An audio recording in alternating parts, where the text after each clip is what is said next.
I have yet to have anything from Old Elk. From what I've heard, they've got some really good stuff. There's somebody here in the Kansas City whiskey community that has that anytime she'll do a flight, she'll do 8 different bottles, worth of flights on it. Nancy, we're looking at you.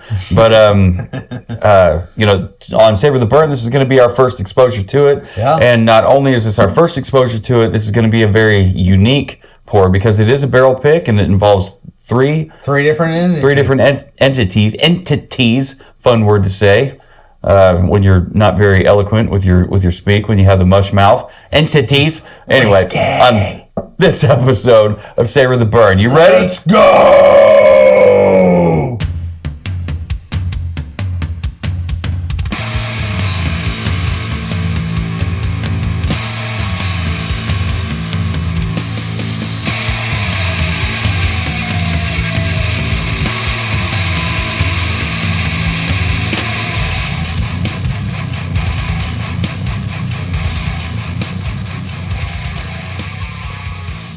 Hello, everyone. Welcome to this episode of the Savor the Burn podcast. My name is Jonathan. Across the barrels from me is who? Mr. W2. How do you do?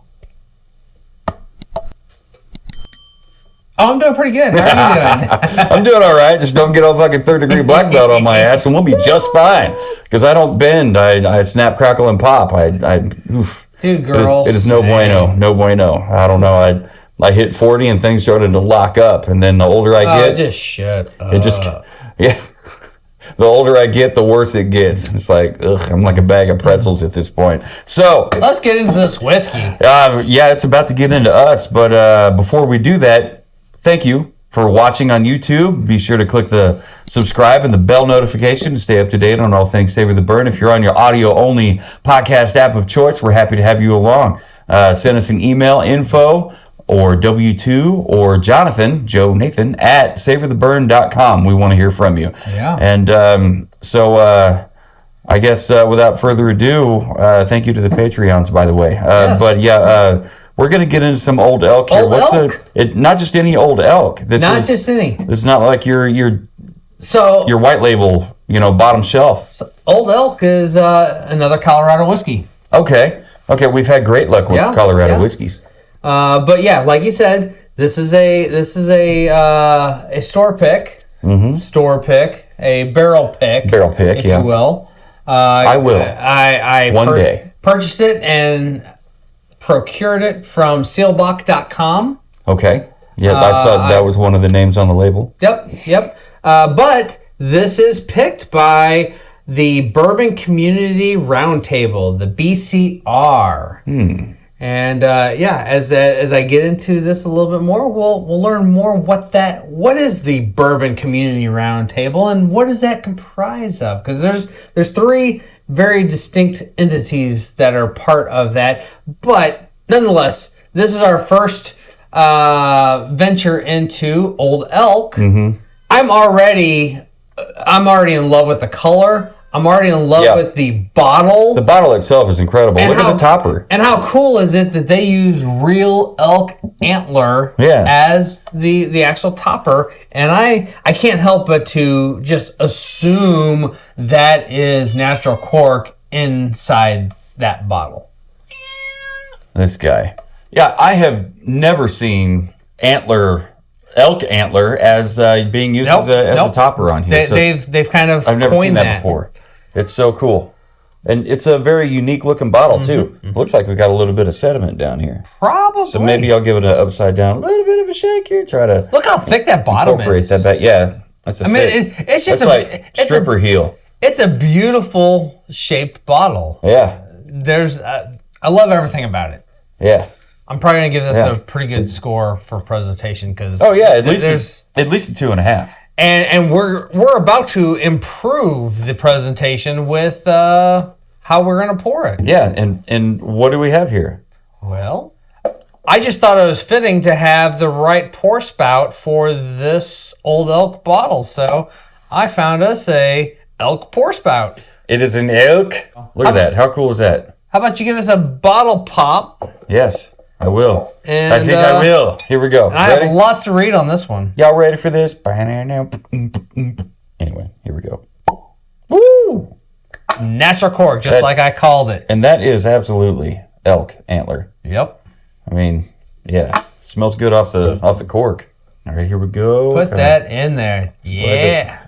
If I had a nickel. All right. Is that going to be a tight enough fit to not leak? It should be all right. We'll see. We'll see how it goes. If it gives me any muss or fuss, I will leave a nasty review on Amazon. All right. So this is the Old Elk Straight Bourbon, barrel number 127, 110.2 proof, selected by the Bourbon Community Roundtable. All right. This is a bourbon produced in Colorado. It is sourced from MGPI. Okay. It has an age statement of 8 year. Okay. The mash bill on this is 51% corn, 15% rye, and 34% malted barley. What was that percentage of corn? 51% corn. 51, okay. Which is why it's still a bourbon. Yeah. 15% rye, 34% malted barley. This is the bottle count on this one is 108 bottles. That's it? They got 108 bottles out of this barrel. Yeah, not a lot. No. So Old Elk is a new wave of distillers. They started by sourcing from MGP. Mm-hmm. They brought on master distiller Greg Metz, M-E-T-Z-E, Metz, as a consultant. So Greg Metz was the master distiller for MGP. They brought him on as a consultant. Then Greg moved on from MGP and joined Old Elk full-time as their master distiller. They now have a mix of sourced and distilled products. Old Elk produces around 150 barrels a year at their Fort Collins, Colorado location. In January 2022, the Bourbon Community Roundtable, which is comprised of 2 podcasts, Breaking Bourbon, Bourbon Pursuit, and Seelbach's. Yeah.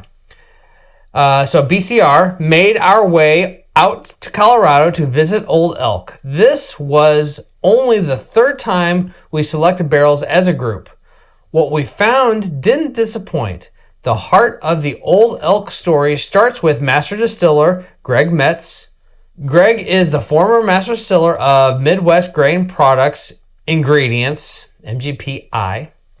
Calling him a master of the craft is an understatement. After spending a couple of days tasting and chatting with Greg, you quickly realize that he's probably forgotten more about whiskey making than I, being Seelbach, will ever know or understand.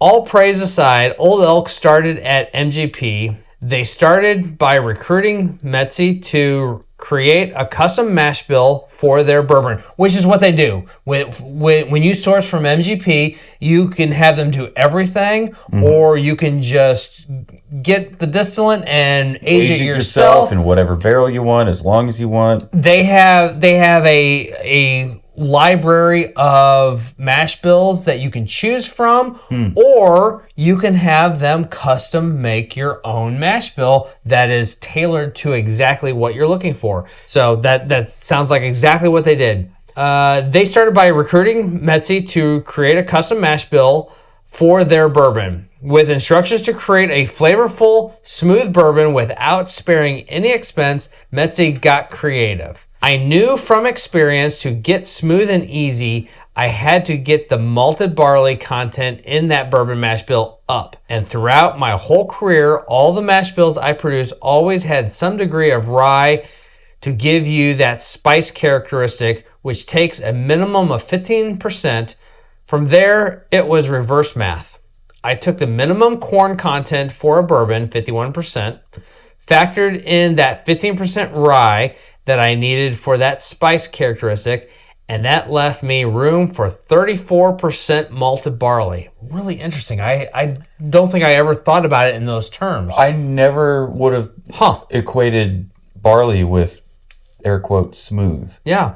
After creating the first Old Elk mash bill, the Old Elk team worked on the bigger task. That was to pull Metzi away from the company and distillery he'd been at for 38 years. Thankfully, he saw the vision of the Old Elk team and joined them full-time in 2017.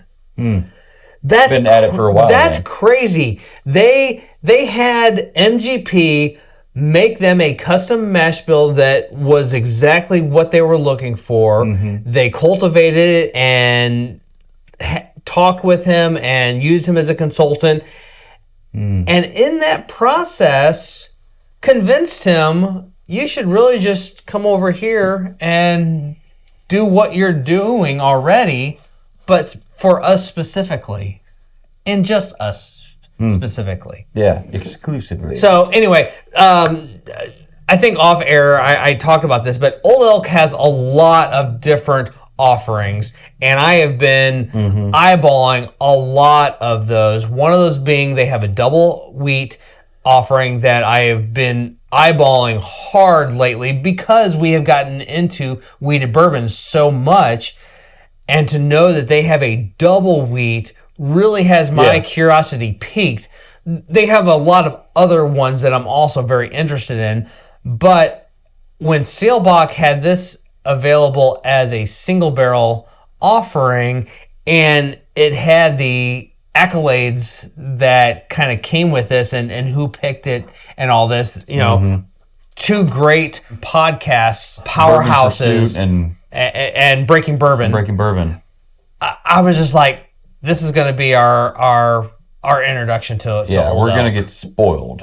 So here we are, and back to it. Just to reiterate, this is 110.2 proof. It is an age stated 8 years. 8 year straight bourbon whiskey, single barrel / barrel, And it's 51% corn, 15% rye, and 34% malted barley, which I am surprised at. When I first saw that, I was just like, that's a lot of barley. That's a lot of barley, because most of the time your like your corn is high, or you got a little bit more rye, and yeah, your barley is kind of the small percentage there. That's pretty substantial. If you want to see a lot of barley, go to Scotch. I mean, they have lots of barley, usually exclusive barley.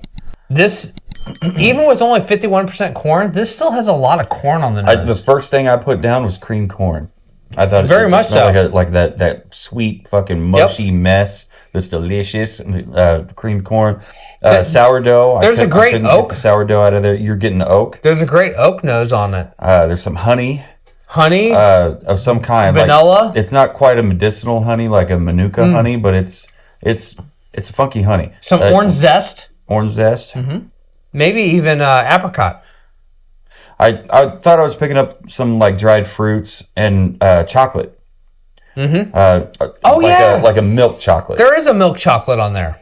Not like a dark kind of bitter whatever. Well, hell. On the nose.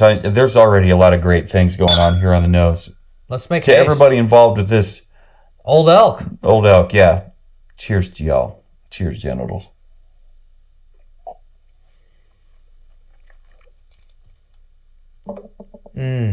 Barley shows up on the palate for sure. It's smooth. Sourdough kicks in again. It does. Late palate all through the finish. For 110 proof, this does not drink 110. Oh, you're right. It is 110. Yeah, I don't think it drinks 110 either. There's kind of a biscuity note on the palate. What kind of biscuit? Are you talking like what? I'm talking what they call biscuits over there and across the pond, or no? Like I'm talking. Grams. I'm talking buttermilk. Buttermilk biscuits. Yeah. With some bourbon gravy. I've never had it, but I would like to. It is kind of buttery though. Right. It's a great color. I think I said that already, but I'll say it again. It's got some nice thick legs going on. There's a good, maybe it's kind of custardy. Do you think so? Definitely vanilla. I would say toffee more so than caramel. Are you talking finish or palate? No, that's all palate. The finish is a nice warm. It's going to be a Colorado hug. It's not Kentucky. It's Colorado.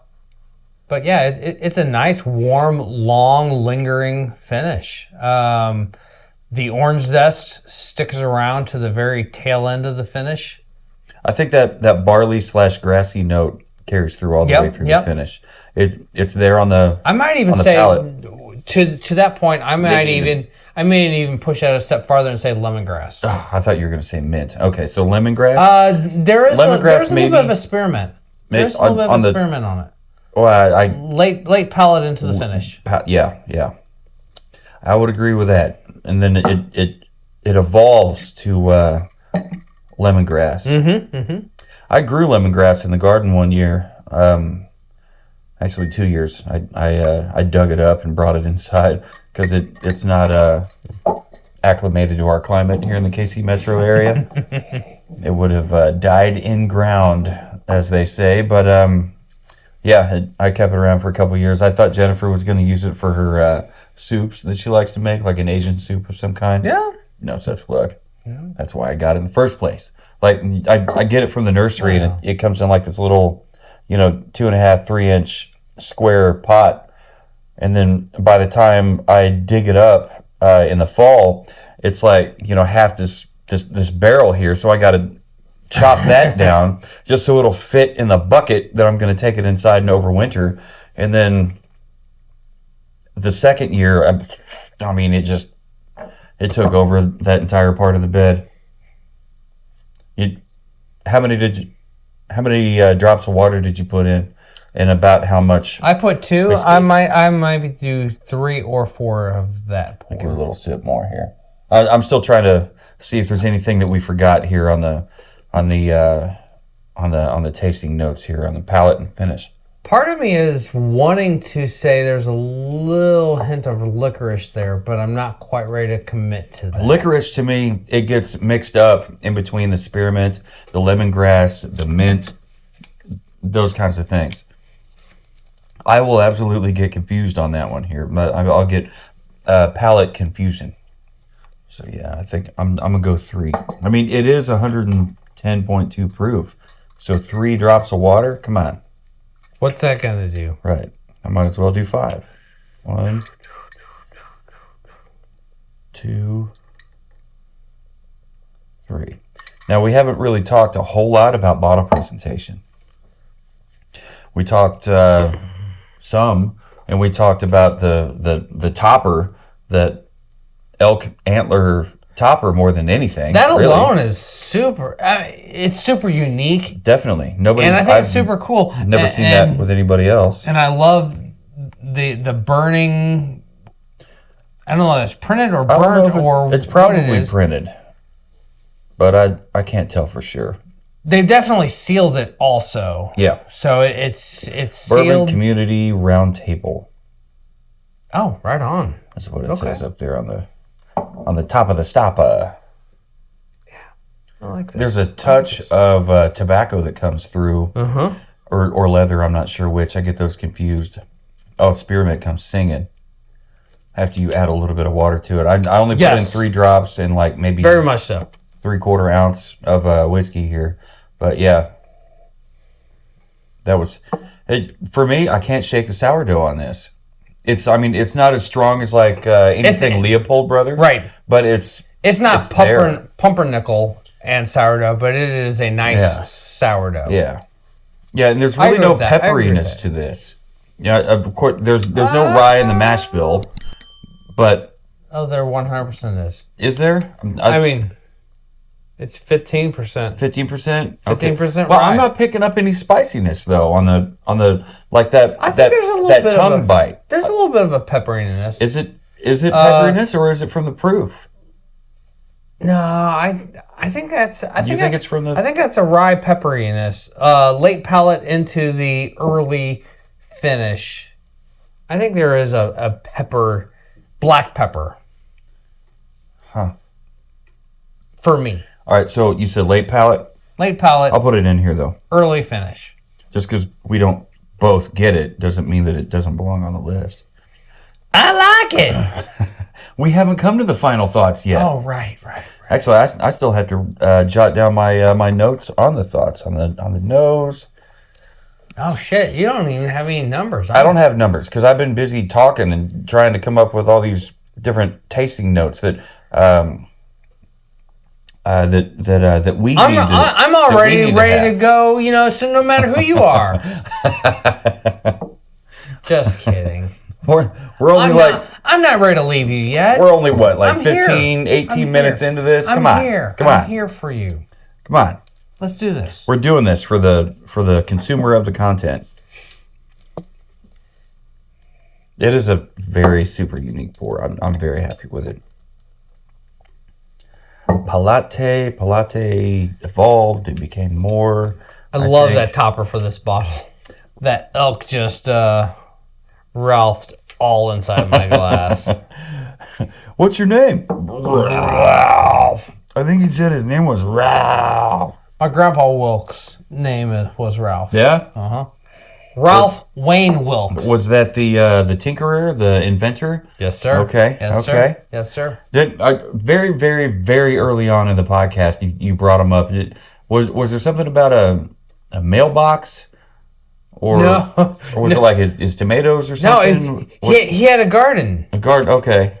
And the fucking squirrels would ravage his garden. That's the thing about squirrels, man. If you're a gardener, they are the bane of your existence. He put a fence around it. Uh-huh. Didn't matter. No. They climb up and over. They climb fences. So he took a distributor out of I think it was a 350 small block. Mm-hmm.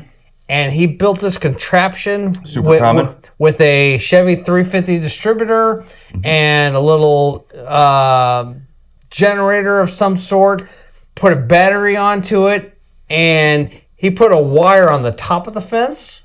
And right after he put this all together, I was over there, and he's like, come on here and let me show you this. And he had a claw hammer. Oh, no. He took a claw hammer, and he's like, watch this. And so, first off, oh, so the claw hammer wasn't for the squirrel. No. It's for testing. No. Demonstration. And so back up again. Right. My grandpa Wilkes, Ralph Wayne Wilkes, was a master carpenter by trade. The St. Louis Union Station has gone through a handful of iterations, but you roll back to when they first did a full restoration of there. Mm-hmm. He was the lead master carpenter that signed off on everything. And so a lot of the final woodwork that went into all that was his own personal work or whatever. He was a master carpenter through and through. He also was super into cars and rebuilding and all the things. And so, like I said, the 350 Chevy small block distributor came into play. So he built this, he actually cut and built this little wooden house that served as the topper to this electrifying thing that was he made an electric fence. Yeah. Just get cut to the chase. Yeah. He made an electric fence. Sounds like and so the contraption he made that electrified it. He built this little wooden house that was that's the kill tunnel. It hid all the ugliness. Oh, right? Okay. So anyway. No. So anyway, okay. he's like, come on here and let me show you this. And so it's running and there's this cute little house I see there. But he and he's a carpenter. So inviting. And he's a carpenter. So he's got his coveralls on with the little loop on the side of there. Which has the claw hammer in there, so he picks up the claw hammer and watch this, boy. And he's like, watch this. Then the toothpick moves from the right side to left side, and that's how you know he means business. Kind of. Yeah, right. he pulls out the claw hammer. He's like, watch this. And he very slowly inches the claw hammer, the metal hammerhead of it closer to the top wire of this fence. Mm-hmm. And when he gets about 2 inches from it, the arc, a spark goes and just like, I mean, it's straight up, you know, what is it? Like a Tesla coil or a Jacob's ladder? Jacob's ladder. Yeah. Yes. Yep. And so he just kind of holds it there, and I see this arc go zzz, zzz, oh, hell no. And I'm just like, if that squirrel ain't dead, he ain't happy. What is that? He's like, now let's go inside and let's just sit and watch. And we went inside, and not 10 minutes later, I saw a squirrel run across the yard. He came up to the fence. He climbed up the fence. And, you know, because squirrels have full hands, right? And fingers and all that. And it did one of these things, and it touched it. And as it's about to, like, grab a hold of to climb up and over, the fence said, nope. Shocked the shit out of it. And it went, let go of it, and took off running. Okay, good. We never saw that squirrel come back. It reminds me, you know, middle school, high school, whatever, you know, small engine repair class or whatever. You know, we called it Power Tech in Raytown QualitySchools.com. But like we had Mr. Wadley, he was my teacher, and he's like, all right, so we had the spark plug pulled, and we had a kid hanging on to the spark plug wire. Oh, and he's like, no, don't worry, it's not going to shock you, And it didn't. Shit, it won't. He pulled on it, and like nothing happened. And then like he's like, all right, now touch the frame, touch the handle, touch something else. And then tick, tick, tick, tick, tick, tick. He pulled it again. Tick, tick, tick, tick, tick. And he's like, yeah, that's pretty funny, ain't it? And so like 4 or 5 of us grabbed hold of each other, you know, linking arms or whatever. And we all felt it surging through us. Because, you know, we're all a bunch of fucking idiots, you know. Guys, testosterone. Oh, no, you get it. I've had that experience before where I've been cutting the grass, and I looked down and I realized the lead wire on the spark plug looked a little loose. And not thinking about it, I reached down there to push it back on there. Yeah, every time that piston fires, it's like there goes another childhood memory, just gone. Who are you again? My name is Jonathan. I am co-host of the Savor the Burn podcast. Go to savortheburn.com and check out the bio for all the necessary information. What did you give this on the nose? On the nose, we cream corn came screaming through for me. We have yet to go through the distiller's notes if they had anything. Oh, yes, I do. We did? All right, cool. Let's go through that real quick, and then we'll get into our fair enough. Our rating. Fair enough. I want to see how we measured up against what they had. So distiller's notes on the nose. This one definitely leads the way on the nose, deep with creamy, nougaty maltiness and dried fruits. Dark honey, apricot, cranberry, orange scone, and ending with toasted oak. There's a lot to sit within this nose. All right, so when you started talking about creamy this and that, I'm like, fuck yes, dude, cream corn. Honey and apricot. Give it to me. Yeah, honey, apricot, dried fruits, that and oak. That's on there. All right, what do you got for palate? The palate continues with familiar nose notes, but adds in toasted grains, spiced red apple skins, floral kissed stone fruit, and over-baked cinnamon banana bread. The closest we got to that was I did not get buttermilk biscuits, dude. I did not get banana bread either. And we're very intimate with our banana bread. We love it here on the podcast. If you know, you know. Mm-hmm. Wild. Finish. Anyway, finish. What do you got? The finish is well spiced, but not overly spiced. It's got a lot of depth, ultimately leaving you with a heavy toasted finish. All right. That said nothing. What the hell, guys? That said a lot, but didn't say anything. You got 2 whiskey enthusiasts podcasts and a whiskey retailer, online retailer, and that's what you give us for the Get out of here. This Anyway, finish is way more than that. way more than that for sure. Yeah. I mean, we had sourdough, barley, grassy notes carried through on that. It's warm. It gives you that Colorado hug, whatever you guys call it in Colorado. The orange zest carried through, and maybe even evolved into some lemongrass. So, real quick, we do our rating based on 4 different categories: nose, palate, finish, bottle presentation. And sometimes that bottle presentation kicks ass, and sometimes it doesn't. But that goes from 0 to 5. Each category added up to a possible 20. We divide that number by 2, and that's how we end up with our 0 to 10 rating. I mean, I said, it'll at least give us a 2.5 on the bottle presentation. I went a little higher, but we'll get to that in just a second. Yeah. You asked me what my nose was. What is your nose? Considering we found cream corn, sourdough, honey, chocolate. Like milk chocolate, I should put on there. Milk. Yeah. Whatever. Anyway, so dried fruits, oak, orange zest, apricot. We found a lot of interesting things right there on the palate. I gave it a 4.5. I was very happy with it. All right.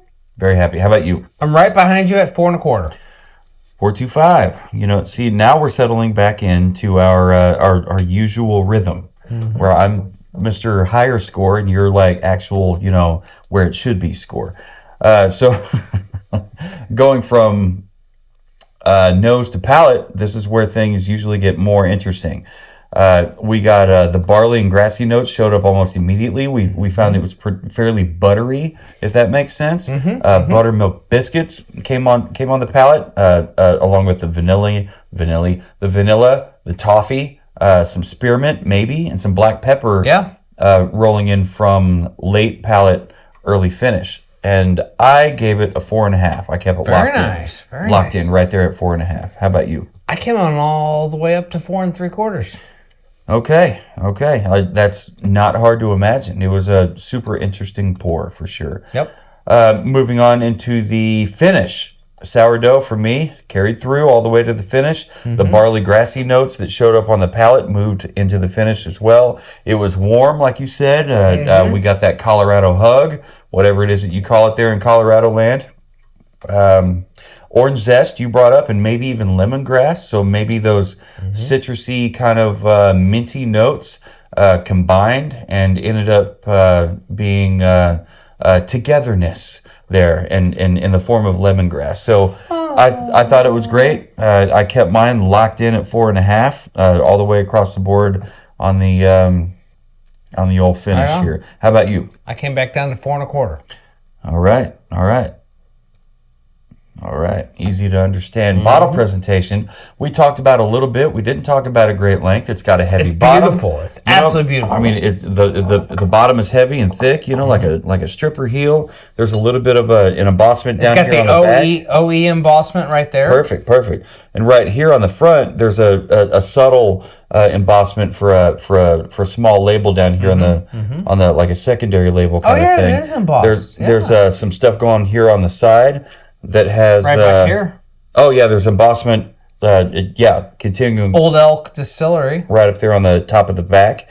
There's some information on the back with a little bit of Old Elk emblem kind of shadow marked, watermarked on the back of the back label back here. But yeah, this I mean, it's super cool. A bottle presentation, I gave it a 4.75.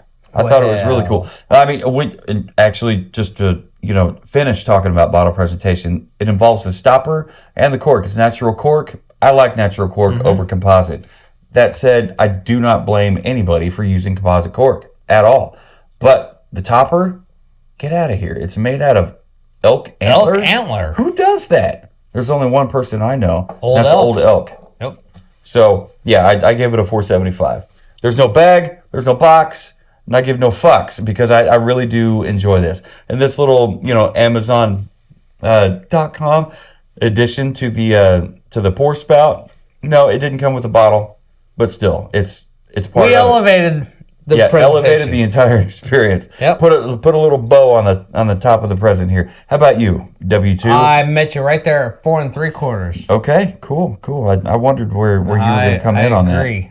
So, like I said, 4 categories, possible 20 divided by 2, and that's how we end up with our final score. My final score ended up being 9 1/8, 9.125. How about you, sir? Mine's 9 even. 9 even? We are locked in.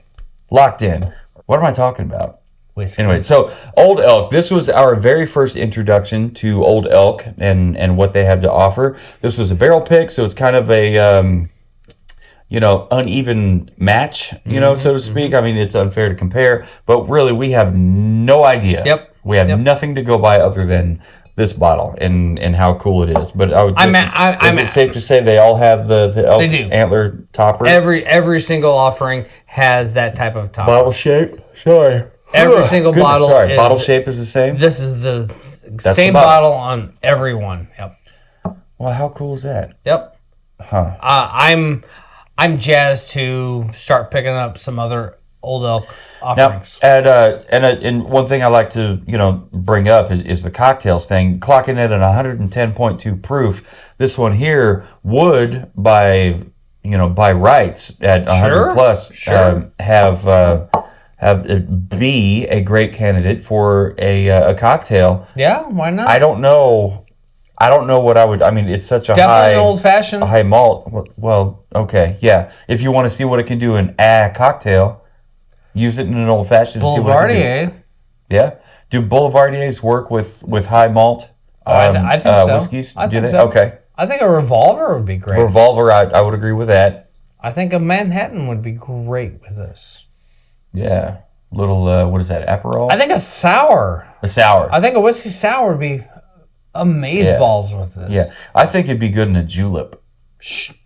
Because of Why all not? the lemongrass, the spearmint, Juleps don't have to be just in Kentucky. They don't. They really don't. I mean, if you're going to have an official one, just sure. Slap that mint and slap it in there. Yeah. Do a little bit of muddle action. Mm-hmm. Throw in your stuff, shake it up. It wouldn't be a KC, but why not make it a Colorado horse feather? Colorado horse feather. What would they call it? The coyote feather? What would they call it? A coyote feather? What do they have out there? Rattlesnake feather? They got a lot of red dirt, mountain feathers.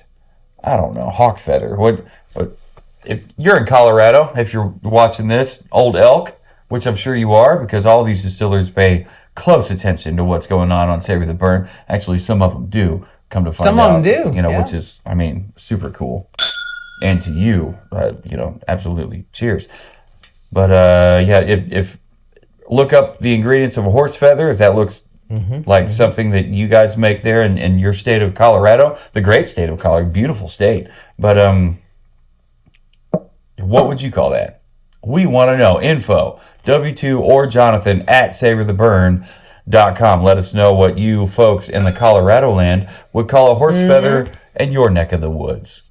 So, do you have any final thoughts on this Old Elk? Man, I love this. 8-year straight bourbon whiskey, single barrel pick, clocking in at 110 proof. This was fantastic, and I am actually now excited to pull the trigger on some more Old Elk bottles. Yeah, even though the bar has been set with a barrel pick, I really do want to get into Old Elk and see what it is that they actually have, what they offer, their white label, like their basic tier, standard tier, whatever you want to call it. This is a single barrel upper tier. This is a single barrel pick. Yeah. How's their small batch or how's their standard core offerings going to compare to this? We want to, and yes, it's unfair to compare. Some of their higher. We want to know.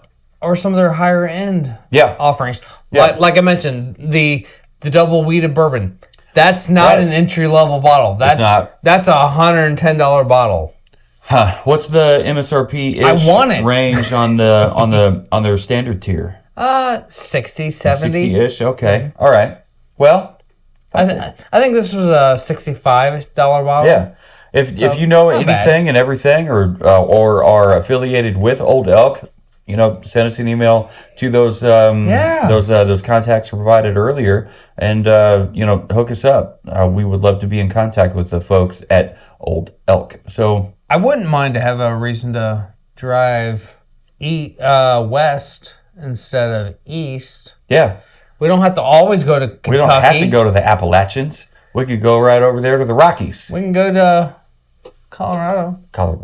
I love Fort Collins. Fort Collins is cool. Ass. Colorado Springs. There's Denver a has shit its ton charm. of breweries in Fort Collins. This guy and his fucking breweries. What was the name of that app with all the different beers on Untapped. it? Untapped? Mm-hmm. Wow, and you've got over 3,000. Over 3,000. I keep wanting to say 300, but no, y'all, 3,000. Holy smokes. 3K. I would totally love to go to Colorado with you and see what they have to offer. Well, actually, we've had so much luck, if you will, with Colorado whiskeys. I think that the nation is sleeping on Colorado. Like they've got a lot of distilleries out there, and I think it would be just as easy to head west as it is to head east and go to Kentucky land. We'll just go to Colorado and see what they have to go. It's a flat trip through Kansas to get there, but by golly, once we hit that Colorado state line, things start looking up, elevation and otherwise. Anyway, so no matter who you are, where you are, what you're drinking, and who you're drinking it with, never forget, keep on burning.